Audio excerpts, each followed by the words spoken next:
I want to thank our sponsor who made this video possible, Fiserv. You know, they came recently to Miami-Dade County, but they came in really embracing the notion that they have to be a part of the community. They support organizations like the Greater Miami Chamber and other organizations because they know that they have to be part of the community, and they have been since the moment they walked in here. Thank you for sponsoring this video, and thank you for being such a great corporate partner. On behalf of Fiserv, I just want to thank all of you for your presence here today in recognizing all that our first responders do to help keep us safe. I personally am the son of a first responder. My father was a firefighter, and I vividly remember watching him run into a burning building when I was a child. He pulled the car over and decided to go in because people were in need. And it's that spirit, I think, that we should just remember and reflect upon and thank those who sacrifice themselves to help keep us safe. We appreciate you and we thank you.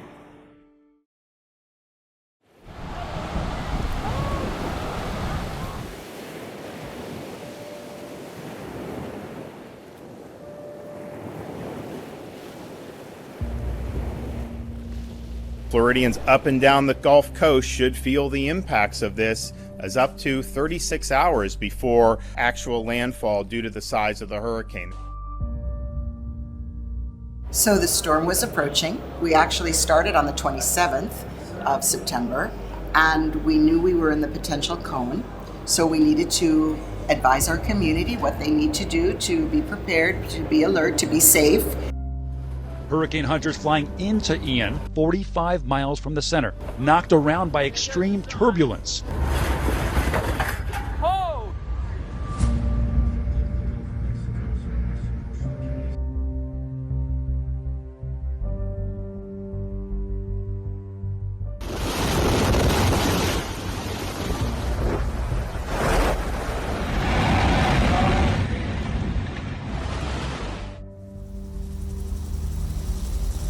We were immediately available and communicated our availability. We did not wait, and we were able to deploy 96 members of our search and rescue team for the fire department. We were really lucky to get our friends from South Florida coming into Southwest Florida to come and assist us.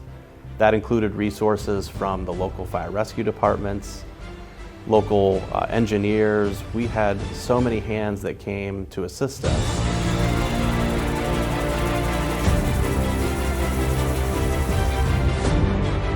Hurricane Ian was one of our largest disaster responses in the history of the Red Cross. We gave out over 1.7 million meals and snacks with our partners. We provided over 60,000 shelter overnights.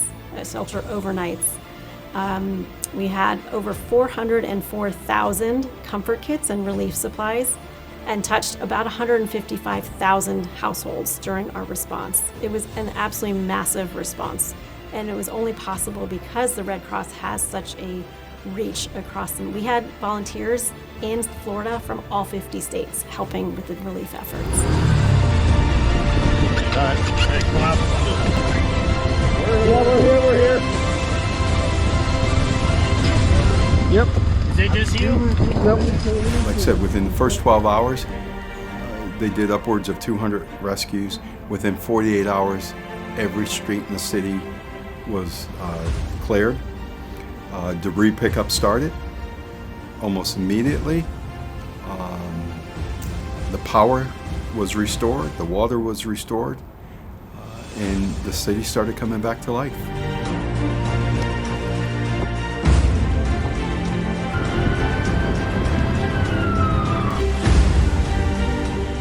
Terrible what we're going through. There's a terrible set of circumstances. The destruction is unbelievable.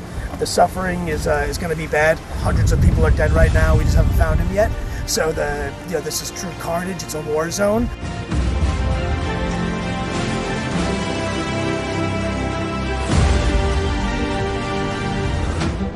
people flooded into our area from different parts of Florida. People from Miami-Dade County came over here. People from other counties who had experienced hurricanes in the past came here to try and help us out. They knew we needed the manpower, and they were right here to help us out. And it was almost overwhelming to see the amount of people who came. And you know, for days after the storm, you would see police cars and sheriff's deputies and ambulances from other counties that you didn't even recognize that were here helping our people out, and that was just amazing. And they integrated seamlessly with our first responders here. And what was really, I think, the most benefit was, I mentioned some of our first responders had damage to their own homes.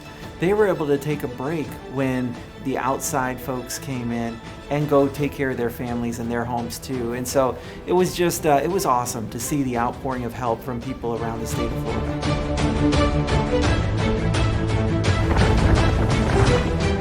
So FPL's response time, realistically, we train year-round for events such as this.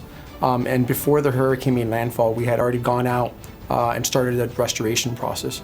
So we were already assessing what kind of damage. We were doing a lot of internal calls to determine what the extent of the damage would be, and already pre-deploying employees where it was safe to do so to be prepared for the storm.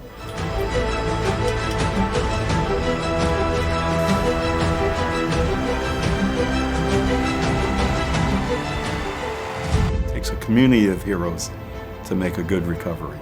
And I think we've had a great recovery. Is it perfect? No. We were hit by, it was a Category 5 storm before it hit shore. We were hit with a major storm that was devastating and did a lot of damage.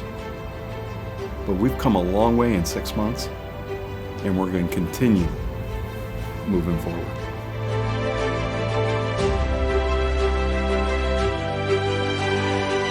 You know, it was such a devastating hurricane, and we all watched it on the news and the weather as it came in, that I think our thoughts quickly turned to those communities that it impacted and how Miami-Dade College could assist in helping them recover. They were super happy. They were ecstatic, especially when they saw the truck. They thought it was going to be, you know, a few items. So we opened up the back of the truck, and they were kind of like starstruck. They were like, okay, that's a lot of stuff. It was just incredible. I remember how like happy they were and stuff, and it was like the glimmer of hope in like such a terrible time. I think that really is what struck me the most. That event was really a collaboration between MDC Cares, the service and donation program, and our leadership program, where you want to take the initiative to go help people. I mean, I don't think we're heroes. I think the first responders that had been there for weeks, I know our Miami-Dade County people, our Miami Police Department went up there. I think those are the real heroes.